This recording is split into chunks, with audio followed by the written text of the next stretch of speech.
മഹാഗുരു ശരണം. 2025 ജൂൺ മാസം 26-ാം തീയതി വ്യാഴാഴ്ച, ആഷാഢമാസ ആരംഭം. എന്നെ കാണുകയും കേൾക്കുകയും ചെയ്യുന്ന എല്ലാ ഈശ്വര ചൈതന്യങ്ങൾക്കും ശ്രീനിവാസപ്പയുടെ വിനീത നമസ്കാരം. ശംബാല, നമ്മളെല്ലാവരും കേട്ടിട്ടുള്ളൊരു പേരാണ് ശംബാല. ഈയിടയ്ക്ക് ഇറങ്ങിയ ഒരു ഹിന്ദി സിനിമ, കൽക്കിയോ എന്താണെന്നറിയില്ല, അതിൽ ശംബാലയിൽ നടക്കുന്നതായിട്ടാണ് അതിലെ കഥ പോകുന്നതെന്ന് തോന്നുന്നു. അപ്പോൾ നമുക്ക് കുറച്ച് പഴയ കാലത്തേക്ക് പോവാം. ചതുർയുഗങ്ങളാണ്: കൃത, ത്രേത, ദ്വാപര, കലി. ഇപ്പോൾ കലിയുഗമാണ്. കലിയുഗം തുടങ്ങിയിട്ട് 5726 മേൽ വർഷങ്ങളായി എന്ന് പറഞ്ഞാൽ 364 ദിവസം, അല്ലെങ്കിൽ 365 ദിവസം ഒരു വർഷം എന്നുള്ള കണക്കിൽ, ഭൂമിയിലെ കണക്കിൽ കേട്ടോ. അപ്പോൾ കൃതായുഗ കാലഘട്ടത്തിൽ ദേവന്മാരെക്കാളും ഒരുപടി മുകളിലായിരുന്നു അസുരന്മാർ. ഹിരണ്യകശിപു വരെയും കൃതായുഗ കാലഘട്ടത്തിലാണ്. അപ്പോൾ അസുരന്മാർ ഒരുപടി മുകളിലായിരുന്ന സമയത്ത് പുണ്യപ്രവർത്തികൾ ചെയ്യാൻ, യാഗയജ്ഞാദികൾ ചെയ്യാൻ ഋഷീശ്വരന്മാരും ദേവന്മാരും, നരനാരായണൻ ഉൾപ്പെടെയുള്ള ദേവന്മാരുമൊക്കെ തിരഞ്ഞെടുത്ത സ്ഥലമാണ് സിദ്ധാശ്രമം എന്ന് പറയപ്പെടുന്നു. അപ്പോൾ സിദ്ധാശ്രമത്തിലെ യാഗരക്ഷയ്ക്കായിട്ടാണ് ത്രേതായുഗ കാലഘട്ടത്തിൽ വിശ്വാമിത്ര മഹർഷി വന്നിട്ട് രാമലക്ഷ്മണന്മാരെ കൊണ്ടുപോകുന്നത്. കാര്യം, അവിടെ ഒരു വിശേഷാൽ യാഗം നടക്കുമ്പോൾ അത് മുടക്കാനായിട്ട് അസുരന്മാർ വരുന്നു. അതിൻ്റെ രക്ഷയ്ക്കാണ് രാമലക്ഷ്മണന്മാരെ വന്നിട്ട് ഉപനയന സംസ്കാരം കഴിഞ്ഞ് അസ്ത്രവിദ്യ അഭ്യസിക്കാൻ പോകുന്ന, രാജസംസ്കാരം അനുസരിച്ച് അടുത്ത വിദ്യ അഭ്യസിക്കാൻ പോകുന്ന രാമലക്ഷ്മണന്മാരെ വിളിച്ചുകൊണ്ട് പോകുന്നത് യാഗരക്ഷയ്ക്ക്. അപ്പം അങ്ങനെ കൂടി അതിനെ കൊണ്ടുപോകുമ്പോഴത്തേക്കും ആദ്യം വിശ്വാമിത്ര മഹർഷി ചെയ്യുന്നൊരു കാര്യമുണ്ട്. രാമലക്ഷ്മണന്മാരോട് പറയുന്നു, നിങ്ങൾ രാജകൊട്ടാരത്തിൽ വസിച്ചവരാണ്, അപ്പോൾ നിങ്ങൾക്ക് ദാഹം എന്തെന്നറിഞ്ഞിട്ടില്ല, വിശപ്പെന്തെന്നറിഞ്ഞിട്ടില്ല. അതുകൊണ്ട് തന്നെ നമ്മളിപ്പോൾ പോകുന്നത് വനമേഖലകളിലൂടെയാണ്, കാടും മേടും താണ്ടിയാണ് നമ്മൾ പോകുന്നത്, കാൽനടയായിട്ടാണ് പോകുന്നത്. അതുകൊണ്ട് തന്നെ നിങ്ങളെ അതിവിശിഷ്ടമായ ഒരു മന്ത്രോപദേശം നൽകാം. ആ മന്ത്രോപദേശം വിശപ്പോ ദാഹമോ അറിയാണ്ടിരിക്കാനാണ്, ക്ഷീണം അറിയാണ്ടിരിക്കാനാണ്. ആ മന്ത്രമാണ് ബല അതിബല എന്നുള്ള മന്ത്രം. അതിപ്പോഴും യൂട്യൂബിൽ നോക്കിയാൽ ബല അതിബല മന്ത്രം കിട്ടും. സംസ്കൃതമാണ് അത്. പക്ഷേ മന്ത്രസിദ്ധിയുള്ള ആൾക്കാരിൽ നിന്ന് മന്ത്രദീക്ഷ എടുത്താൽ മാത്രമേ അത് അത്രമാത്രം വർക്ക് ചെയ്യുള്ളൂ കേട്ടോ. ആ മന്ത്രത്തിന് ഇപ്പോഴും ശക്തിയുണ്ട്. അത് എത്ര പേര് അത് ഉപയോഗിക്കുന്നുണ്ടെന്ന് അറിയില്ല. പക്ഷേ ഹിമാലയ സാനുക്കളിലുള്ള പലരും, ആഹാരം അത്യാവശ്യമില്ലാത്ത പലരും അത് ഉപയോഗിക്കുന്നതായിട്ടാണ് അറിവ്. ആ മന്ത്രസിദ്ധി വരുത്തിയവരാണെന്നാണ് അറിവ്. കാര്യം, ആ മന്ത്രസിദ്ധി വരുത്തുമ്പോഴത്തേക്കും നമ്മുടെ ഫ്രീക്വൻസികൾ ഇതാകുകയും ഓറ ഭയങ്കര ശക്തിമത്താകുകയും വിശപ്പ് ദാഹം എന്നുള്ള അനുഭവം ഇല്ലാണ്ടിരിക്കുകയും ചെയ്യുന്നു എന്നാണ് ഗുരു പറയുന്നത്. അപ്പോൾ ആ സിദ്ധാശ്രമത്തിൽ പോയി. ഈ സിദ്ധാശ്രമം, അത് മാനാഗ്രാമം നമ്മൾ കേട്ടിട്ടുണ്ട്. ഇന്ത്യയിലെ അവസാന ഗ്രാമമാണ് മാനാഗ്രാമം. അവിടെ വെച്ചാണ് വേദവ്യാസ മഹർഷി ഗണപതി ഭഗവാന്റെ സഹായത്തോടുകൂടി മഹാഭാരതം എഴുതി പൂർത്തിയാക്കുന്നത്. അപ്പോൾ ഈ സിദ്ധാശ്രമം എന്ന് പറയുന്നതാണ് ഇപ്പോൾ പറയുന്ന ഗ്യാൻഗഞ്ച്, ശംബാല എന്ന് പറയുന്ന സ്ഥലം. അപ്പോൾ എൻ്റെ പേഴ്സണൽ ഒരു എക്സ്പീരിയൻസ് പറഞ്ഞാൽ, എൻ്റെ ഒരു അടുത്ത ബന്ധുവിനെ ഹിപ്നോട്ടിക്സത്തിന് വിധേയമാക്കി, പാസ്റ്റ് ലൈഫ് റിഗ്രഷന് വിധേയമാക്കിയപ്പോൾ അദ്ദേഹം പറഞ്ഞൊരു കാര്യമുണ്ട്. കുറേ വർഷങ്ങൾക്ക് മുമ്പ് എവിടെയായിരുന്നു എന്ന് ചോദിച്ചു. അപ്പോൾ ചോദിച്ചപ്പോൾ പറഞ്ഞത് ഒരു സ്ഥലം, പ്രത്യേക സ്ഥലം. അത് അന്ന് ഈ ഹിപ്നോട്ടൈസ് ചെയ്യുമ്പോൾ, കാര്യം 2017 ഈ ഹിപ്നോട്ടിസം അത് ചെയ്യുന്നത്, 2017. അതെ, ആ സമയത്ത് ഈ പറഞ്ഞ ഇതിനെക്കുറിച്ച് എനിക്ക് വലിയ അറിവില്ല. പിന്നെ ബൈപ്പാസ് കഴിഞ്ഞപ്പോഴാണ് ഇതിനെക്കുറിച്ചൊക്കെ അറിയുന്നത്. അപ്പോൾ പറഞ്ഞത്, വെളിച്ചമുണ്ട് ചൂടില്ല, നിലാവുണ്ട് തണുപ്പില്ല, പഞ്ഞി പോലുള്ള അവസ്ഥ, നല്ല പ്രകൃതി രമണീയമായ സ്ഥലം എന്നുള്ള രീതിയിലാണ് വിശദീകരണം പറഞ്ഞത്. എവിടെയാണെന്ന് ചോദിച്ചപ്പോൾ ആ സ്ഥലത്തിൻ്റെ പേരോ ഒന്നും അറിയില്ല എന്ന് പറഞ്ഞു. എന്ന് പറഞ്ഞാൽ ആത്മതലത്തിൽ നിൽക്കുന്ന സ്ഥലത്തെക്കുറിച്ചാണ് പറഞ്ഞത്.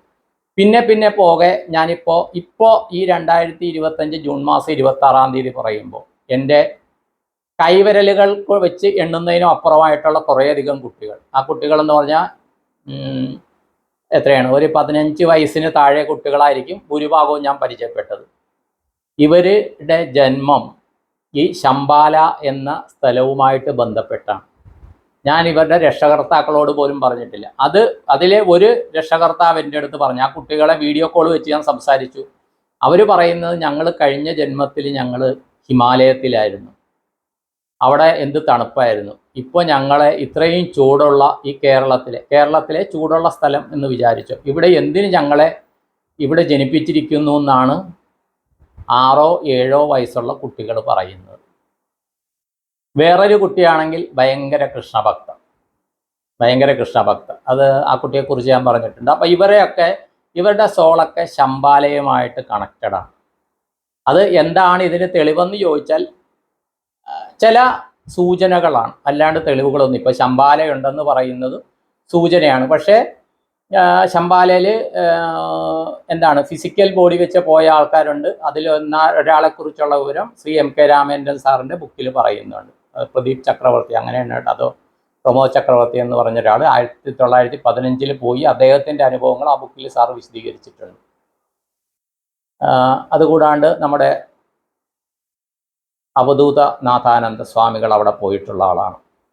അതുകൂടാണ്ട് ഏതോ ഒരു യാത്രാ വിവരണം എഴുതുന്നത്, എനിക്ക് തോന്നുന്ന മാർക്കോപോളയാണോ എന്താണെന്നറിയില്ല, അദ്ദേഹം യാദൃച്ഛികതയെ അവിടെ പോയിട്ടുണ്ട്. കാര്യം അത്രയ്ക്ക് പ്യൂരിഫൈഡ് ഓറയുള്ളവർക്ക് മാത്രമേ അവിടെ പോകാൻ പറ്റുള്ളൂ. ആ ഭാഗത്തുള്ള പലരും ഇങ്ങനത്തെ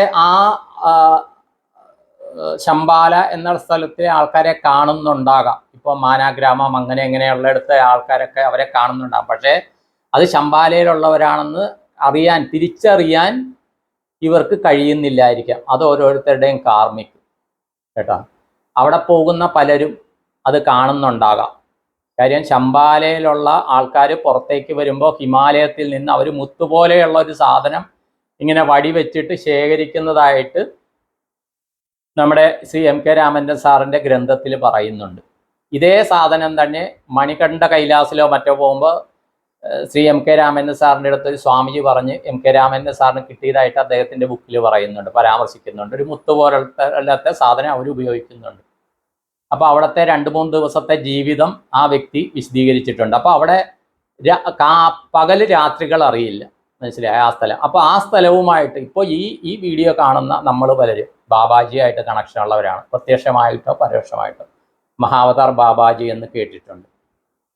അപ്പോൾ അതുമായിട്ട് ബന്ധപ്പെട്ട ലക്ഷക്കണക്കിന് ആത്മാക്കൾ നമ്മുടെ ഭൂമിയിൽ പിറന്നിട്ടുണ്ട്. അതിലെ പലരുമാണ് നമ്മൾ പലരും. പക്ഷേ നമ്മുടെ കാർമ്മികം വെച്ച് നമ്മളിൽ അത് രൂഢമൂലമായിട്ട് അത് ശരിയാണെന്ന് പൂർണ്ണ ബോധ്യം വരാനായിട്ട് കുറച്ച് ടൈം പിടിക്കും. ചിലപ്പോൾ ചില ജന്മങ്ങൾ തന്നെ വേണ്ടി വരും. പക്ഷേ അങ്ങനെ ഉണ്ടെന്ന് വിശ്വസിക്കുക കേട്ടോ. ഇപ്പോൾ കാന്താര സിനിമയുടെ 2ാമത്തെ ഭാഗം ഇറങ്ങുന്നു എന്ന് നമ്മൾ വിശ്വസിക്കുന്നുണ്ടല്ലോ, അല്ലെങ്കിൽ പൊന്നിയിൻ സെൽവൻ അതിൻ്റെ 2ാം ഭാഗം ഇറങ്ങി, അല്ലെങ്കിൽ പിന്നെ ബാഹുബലി അതിൻ്റെ 2ാം ഭാഗം ഇറങ്ങുമെന്നെല്ലാം കാത്തു നിന്നില്ലേ, അതുപോലെ ഇതും കാത്തിരിക്കുക.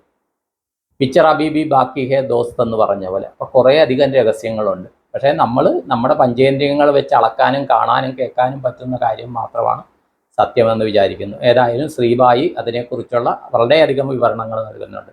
കാര്യം അദ്ദേഹത്തിന് സിദ്ധനാഥ സമ്പ്രദായങ്ങളിൽ നല്ല അവഗാഹമുള്ള വ്യക്തിയാണ്. അപ്പോൾ അതിനെക്കുറിച്ചുള്ള അദ്ദേഹത്തിന് അറിയാവുന്ന വിവരണങ്ങൾ അദ്ദേഹം തരുന്നു. എനിക്ക് കിട്ടുന്ന സൂചനകൾ ഞാൻ വീഡിയോ ആയിട്ടിടുന്നു. ഓക്കെ, ഇതും ഇങ്ങനെ ഒരു ചെവി കൂടി കേട്ട് കുറേ സ്വീകരിക്കാൻ പറ്റുന്നത് സ്വീകരിക്കുക, ബാക്കി അടുത്ത ചെവി കൂടി വിടുക. അത്രേ എനിക്ക് ഇതിൽ പറയാനുള്ളൂ. ഇതിൽ കൂടുതൽ അവകാശവാദങ്ങളൊന്നുമില്ല. കുറേ അധികം ആൾക്കാർ കോണ്ടാക്ട് ചെയ്യുന്നുണ്ട്. അപ്പോൾ പലരും ആദ്യത്തെ എൻ്റെ ബേസിക് ആവശ്യം ആരും പറയുന്നില്ല, ആ പ്രശ്നങ്ങളാണ് കംപ്ലീറ്റ് പറയുന്നത്. അപ്പോൾ ദയവ് ചെയ്ത് കോണ്ടാക്ട് ചെയ്യുന്ന ആൾ. അപ്പോൾ മിക്കവർക്കും കുട്ടികളുടെ കാര്യങ്ങളായിരിക്കും പറയുന്നത്. അപ്പോൾ ഇന്നും വന്ന് 2-3 മെസ്സേജുകൾ. അപ്പോൾ ദയവ് ചെയ്ത് അപ്പോൾ ഞാൻ പറയുന്നത് എന്നെ കോണ്ടാക്ട് ചെയ്യുന്ന ആൾ പേര്, വയസ്സ്, നക്ഷത്രം, സ്ഥലം എന്താണെന്ന് ദയവ് ചെയ്ത് ആദ്യം ടെക്സ്റ്റ് മെസ്സേജ് അയക്കുക. കാര്യം ഞാനൊന്ന് ഇതൊന്ന് സേവ് ചെയ്യട്ടെ. അതുതന്നെ എനിക്ക് ഫസ്റ്റ് കിട്ടുന്ന സൂചനയാണ്. ഞാനൊരു സാധാരണ മനുഷ്യനാണ്, ദയവ് ചെയ്ത് മനസ്സിലാക്കുക. എനിക്ക് വല്ല സിദ്ധിയോ ഇതുണ്ടെന്ന് ദയവ് ചെയ്ത് ആരും വിചാരിക്കരുതെന്ന് താഴ്മയോടെ അപേക്ഷിക്കുകയാണ്. ഉപാസന ചെയ്യുന്നുണ്ട്, അതുകൊണ്ട് എനിക്ക് പ്രഗത്ഭരായ ഗുരുക്കന്മാരുണ്ട്. അപ്പോൾ പല ദീക്ഷകളെടുത്ത ഗുരുക്കന്മാരുണ്ട്. അപ്പോൾ അവരുടെയൊക്കെ അനുഗ്രഹം, അവരിൽ നിന്ന് കിട്ടിയ അറിവുകൾ, അതുകൂടാണ്ട് എന്നിലെ കഴിവ് കണ്ടറിഞ്ഞ് എന്നെ വിളിച്ച് ശിഷ്യത്വം തന്ന ബ്രഹ്മശ്രീ കൃഷ്ണനെമ്പ്രാന്തിരി തിരുമേനി പറഞ്ഞു തന്ന കുറേ അറിവുകളാണ് ഞാൻ ഉപയോഗിക്കുന്നത് പല കാര്യത്തിൽ.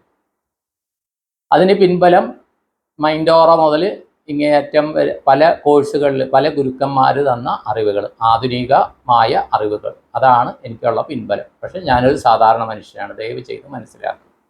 എങ്കിലും ശ്രമിക്കുക.